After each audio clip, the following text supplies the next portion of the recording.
This is my cozy genre. When I need to play a game and kind of de-stress, I love going to a dungeon crawler.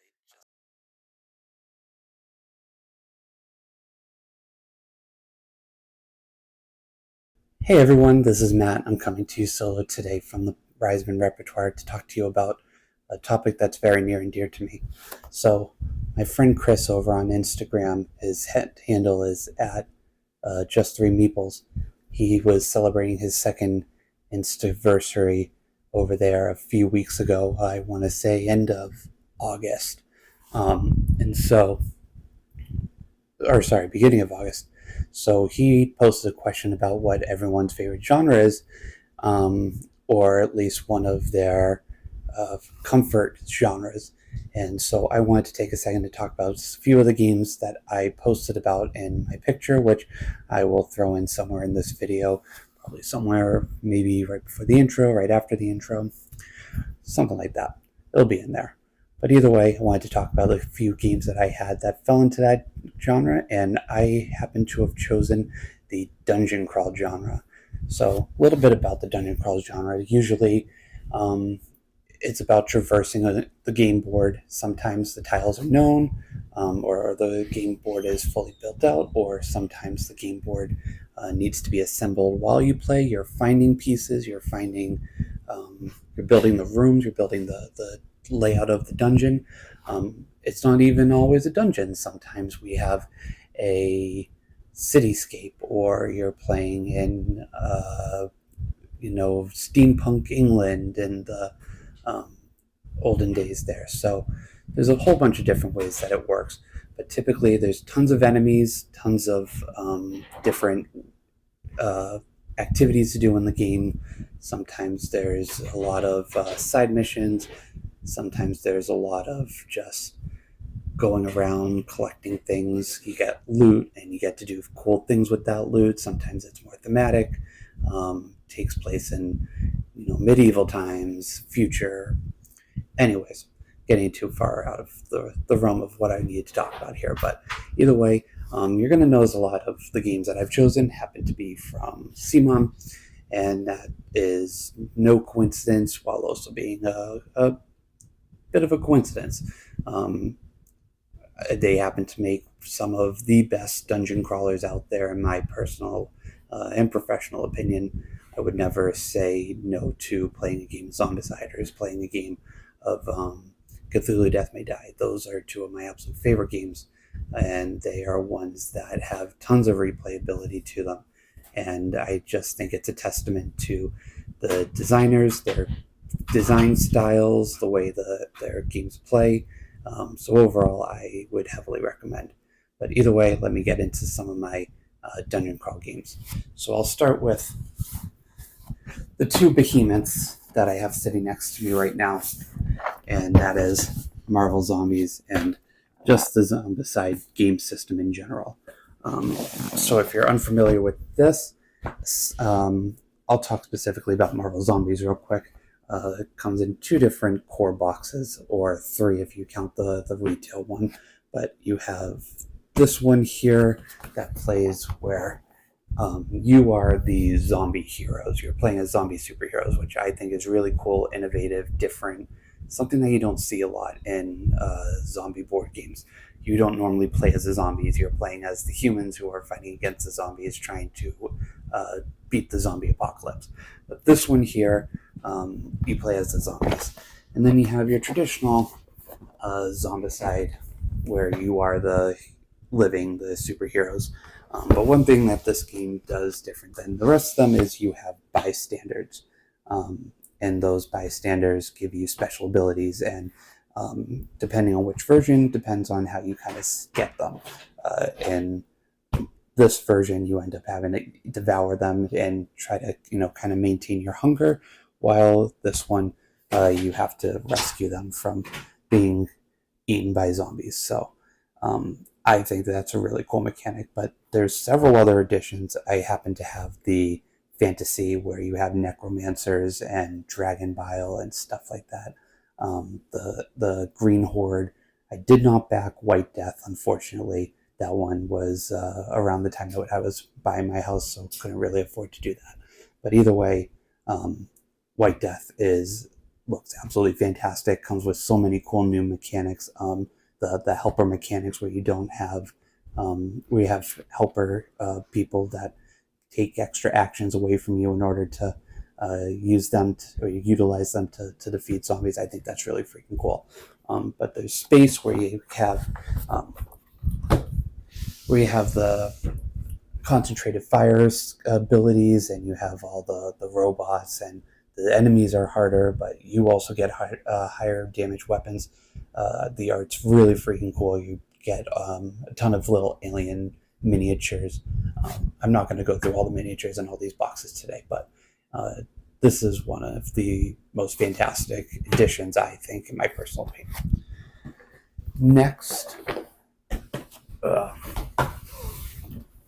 is this guy, Cthulhu Death May Die. Now, while I don't have the massive statue of Cthulhu, and I don't have any of season 2 on its way, or season 3 and 4, Fear of the Unknown, on the way to me, but that is something I'm heavily searching for. So if you happen to know anyone with extra pledge that want to get rid of it, please leave that in the comments below. But either way, Cthulhu Death May Die, great little game. It's so easy to play a session of. You get these little self-contained episode boxes. I'll even open this one up a little bit. So you get all these tiles to build your board with. The one complaint that I know a lot of people did have with this one is that this is one of the tiles there, and you have to fit so many pieces on it sometimes. But everything comes self-contained, so you get these enemy boxes and all of these episode boxes, and each one is its own self-contained little game, and each one comes with its own tokens, its own components, and everything. I absolutely love it. Super easy game to play, teach, learn. I mean, it doesn't take too much, and I know I'm going to give somebody anxiety with the way I am putting all of these tiles away, and so for that reason I am so sorry. But either way, great game, plays very quick and easily, something I can whip through on my own, and usually lose that very terribly. But that is Cthulhu Death May Die. It does not have the same level of not replayability, but with enemies. Enemy spawning does not happen the same way as it does in most of these other games. The next one I'm going to take actually also has a very different take on how you spawn enemies. But in Cthulhu, you have you have episode cards in each one of the boxes that kind of tells you what enemies you're going to be facing. You always have cultists around, but in certain episodes you only fight against certain monsters, and depending on the great old one boss you're fighting in that game, you also end up having certain monsters that come with them. So I mean that gets limited, but in the new edition they do have all these cool new features, including the unknown monsters, and so those add extra monsters to each game, and I think it's going to add a lot to replayability and getting more monsters out onto the board. But for the next one is Bloodborne. So when I need a solo game, a solo dungeon crawl, aside from Cthulhu Death May Die, this one might be one of my favorites to go to for solo. So you get all these missions, and each mission, just like with Cthulhu, gets laid out for you, and you get told, which enemies you're going to be facing. There's a ton of monsters available for this one, and you also get your fair share of choice of hunters. If you're not familiar with the Bloodborne Bloodborne video game, Bloodborne is a very punishing game where you do a lot of dying to learn how to fight against the enemies. And this board game takes every element of the video game and makes it so incredibly compact into a board game. And that's fantastic. So like I said, with some dungeon crawlers, you have board building, and that's what you have here. So all these board tiles that you get with the game, and you get some others. There's 2 expansions that give you a whole new kind of like play area. This one you're just playing in Yarnum, where the game takes place, and with that you're building the city as you play. So you get all the tiles. It tells you some tiles that you're required to play with that round, and then you just go ahead and just build the city from there. You set it up and just go for it, and it is an absolute fantastic time. As I said, as a fan of Elden Ring and as a fan of the Bloodborne board video game itself, I think they did a great job transferring it over. That's going to bring me next to Masmorra Dungeons of Arcadia. So Arcadia Quest is on that list and of dungeon crawlers according to Board Game Geek. But this one in particular, I think, is one that needs to be highlighted specifically. Also, it is one where it does have something really unique and different. So while Cool Mini or Not does make games that involve a lot of miniatures and stuff like that, this version of Arcadia Quest, you get tokens to represent your bosses, your big enemies, and you get dice to represent your monsters. So there's 2 different types. You have your basic enemies, your leveled up enemies, and so you get these really neat little dice. Here you go. There's 2 different kinds of these, and then you just roll this, and that's the enemy that you get. And I'm pretty sure as part of the Kickstarter, these came with it. Here's an example. These are some of the boss cards here. This one kind of tells you a bit about these enemies, and then if I can sift through and find some of the other ones, here they are. Here is a card for the minor and the major enemies, so that'll tell you a bit about all the different monsters that you're going to face along the way. These guys were all from the first Arcadia Quest, I believe, and then they did one for the Nameless. That was a fun little campaign that came out with the first Kickstarter. But anyways, Dungeons of Arcadia is another one where you end up building the dungeon as you play. There's several different game modes with this one. So you can play it solo, you can play it cooperatively, you can play so many different ways, but it also has tons of take that elements, which is also part of Arcadia Quest, where you're trying to defeat the other explorers and guild members and try to take their loot and stop them from doing better than you. Masmorra Dungeons of Arcadia is a fun little it's I don't want to say cute. It definitely has that chibi art style that not everybody loves, not everybody hates, but it's definitely a it's a polarizing type of art style.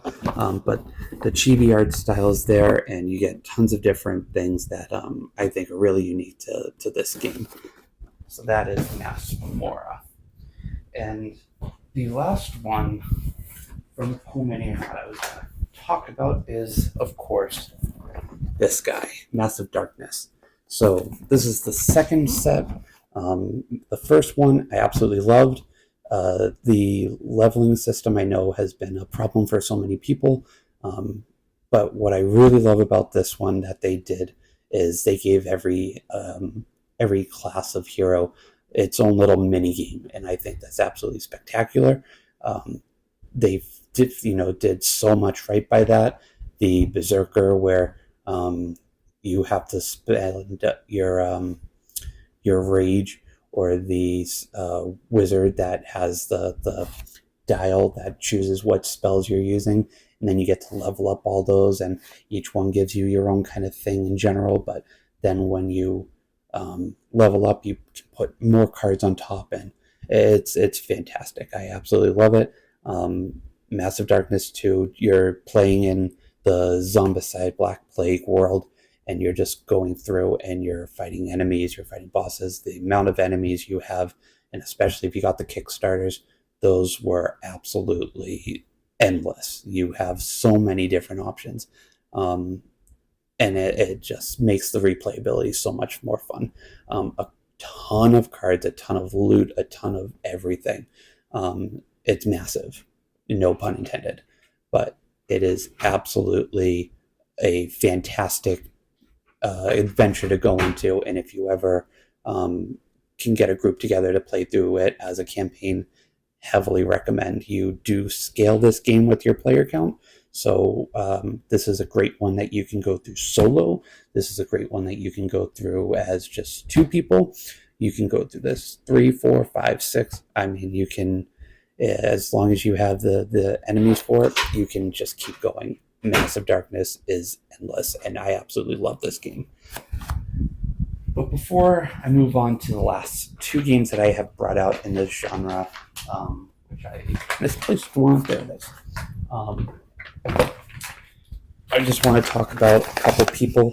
SideQuest Coffee. SideQuest Coffee has been a great friend of us and from me on my Instagram channel, or Instagram page. Their coffee is absolutely fantastic. Right here we have our bag of their special espresso blend that we drink through almost 1 bag a week. We have our medium light roast blend, Lydia. All of these are based off of D&D characters of them and their friends. They have an absolutely fantastic product, and I heavily recommend use my promo code MattyChuck in all caps 342. Sorry, MattyChuck all caps 342, and you can buy 2 get 1 free. Also, I have to talk about another friend of the channel's. That is Wicked Dicey. Wicked Dicey makes all these cool events up in the Boston area. Being from Massachusetts, from Boston, we don't live there right now. We're just 1 state over, but living in Massachusetts my whole life, I want to see the board game space blow up there. I want to see more things happen there. It's no fair that everybody lives in Canada or Florida and all over the country, and Boston just kind of gets left to the wayside. But they make tons of events. They have their fall retreat coming up soon, which is mostly miniature gaming, and then they have their Everwinter event coming up right after New Year's. So make sure you go to wickeddicey.com to look up those events and see if you're interested. The Wicked Everwinter will be taking place right in downtown Boston at the Hyatt Regency, if I'm not mistaken. But check their website out, and that will tell you all you need to know. And I heavily recommend you take a trip out there. All right.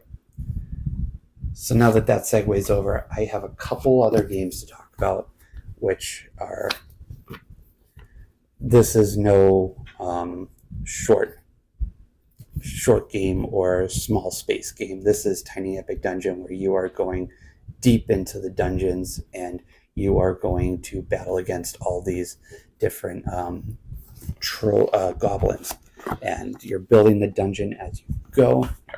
Keep that up like that so you can see it. There's so much to do in this game. So many enemies. Here's an example of, that's the Lich. That's what I thought, the Lich. You have so many enemies to play against. This is the first Tiny Epic game to feature miniatures, and it's the only one at the moment. Their Tiny Epic Game of Thrones is going to feature miniatures as well. Let me try to give you a look at some of these minis here. Look at these guys. I mean, you have this wizard, and there's barbarian.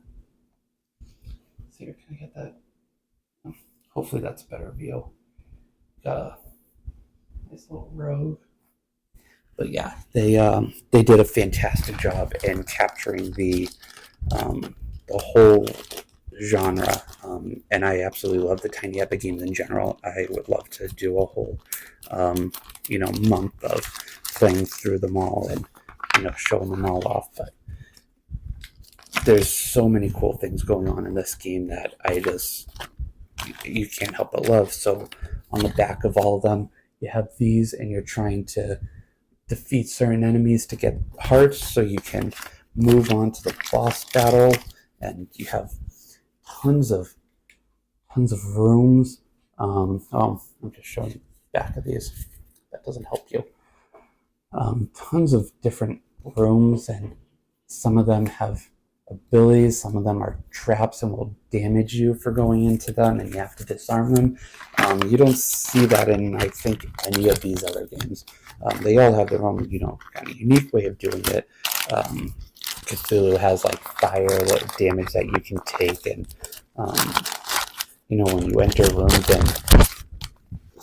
and Marvel Zombies, you have to start spawning enemies to each room. This one in particular, you have certain rooms that spawn. In Black Plague, you used to have to spawn one for every room. That used to get insane, but this one you spawn just goblins all over the place, but each one has a different type to it. Each one has its own kind of unique flavor that you're trying to fight against, and I just think it's absolutely fantastic and great what they did. And last but not least, I have Batman Gotham City Chronicles. This one takes 2 boxes to play, because you have one with just your heroes, one with just your enemies. This is a 1 versus many game where you are trying to play through scenarios as Gotham City crime fighters, and you're just trying to beat them out. This one took a little bit to kind of get used to. The rulebook in the base game was needed to be rewritten greatly, and they did that with their last Kickstarter, thank God, and it's been absolutely fantastic. I plan on doing some gameplay footage of this one, some solo gameplay, maybe even see if I can get a few friends over to do a good longer gameplay. But Batman Gotham City Chronicles, tons of miniatures, tons of scenarios, tons of adventures, so many people to play as. There's a 1 versus 1 mode where you can, take your pick of whoever you want, and you don't have any slim pickings. They are all over the place. I mean, you go as far back as Bat Cow. So that is Batman Gotham City Chronicles. Overall, as I said, this is my cozy genre. When I need to play a game and kind of de-stress, I love going to a dungeon crawler. It's just so much fun, so satisfying, so much to do. And so when I need to, when I tell people what my favorite genre of gaming is, I will never shy away from saying it is dungeon crawlers. These are some of my favorite games to play at any point in time, day or night. So please stay tuned. Check us out on Instagram at the Reisman Repertoire. Check us out on, check me out on my personal Instagram, Matt at Matty_Chuck. Take a look at our sponsors, SideQuest Coffee and Wicked Dicey, and make sure you go and check them out and tell them that you saw them and heard about them from me. Other than that, though, please stay tuned and make sure you like, follow, subscribe, comment, and share our videos so you can get us up there and going a little bit more, and more importantly, make sure you share our content with everyone. Let them know about your new favorite premium board game channel here on YouTube. So until next time, see you later.